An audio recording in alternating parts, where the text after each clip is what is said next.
April 25, 2026.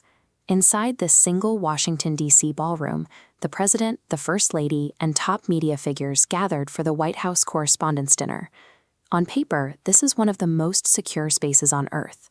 The protocols demand concentric circles of Secret Service protection, advanced magnetometers, and tactical snipers watching every approach. Cole Allen stood just outside that final perimeter. He was a 31-year-old part-time teacher with no formal tactical training or military background. Beneath his clothes, he had managed to conceal a massive arsenal. This included a shotgun in a shoulder holster, multiple handguns, extra magazines, and heavy-duty wire cutters. This single, heavily armed citizen had reached the front door of the nation's most protected event, ready to challenge the entire security apparatus on his own. The first attempt in Butler, Pennsylvania, was defined by distance, with a shooter firing from a roof hundreds of feet away. The second attempt in Florida relied on concealment, with an attacker hiding in the brush to wait for a target to pass by. We are now going to reconstruct the final 30 minutes of this third attempt, a breach that forced a confrontation at point-blank range. Tracking this specific timeline shows how modern political violence is evolving to bypass the standard security measures currently in place. 30 minutes before the first shot, Cole Allen was alone in his hotel room. He took a selfie that would soon circulate across every news network. It shows an inventory of tactical gear laid out across the bed, boxes of ammunition, specialized holsters, and tools. There is a striking lack of agitation in the photo. He appears completely composed, showing no signs of the frantic energy usually associated with sudden acts of violence. This level of preparation confirms he was executing a cold, premeditated plan, rather than reacting to a sudden impulse.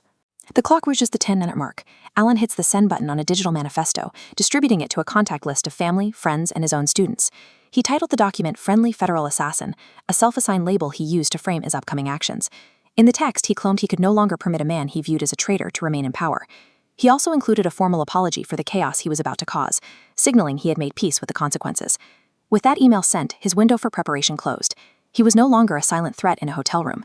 He was now fully committed to the attack while remaining entirely off the radar of federal authorities. The clock hits 0. Allen arrives at the venue entrance. As this map shows, the outer security layers failed. Despite the heavy weaponry hidden on his person, Allen successfully navigated through the initial checkpoints and toward the main ballroom. The breach ended in a violent struggle in the corridor. A Secret Service agent was shot during the confrontation, which was the only thing that prevented Allen from reaching the targets inside. This wasn't a case of the system catching a threat early.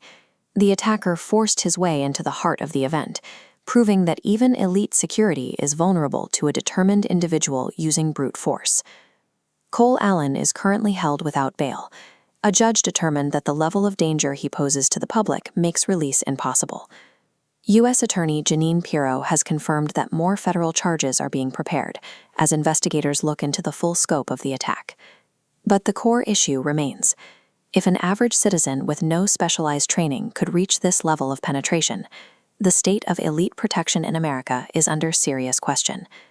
This is the third time Donald Trump has survived an attempt in just 2 years.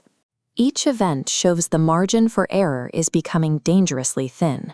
If this breach represents the reality of 2026, the current defensive protocols are failing to meet the threat. The third attempt was stopped, but the vulnerabilities it exposed are now visible to everyone.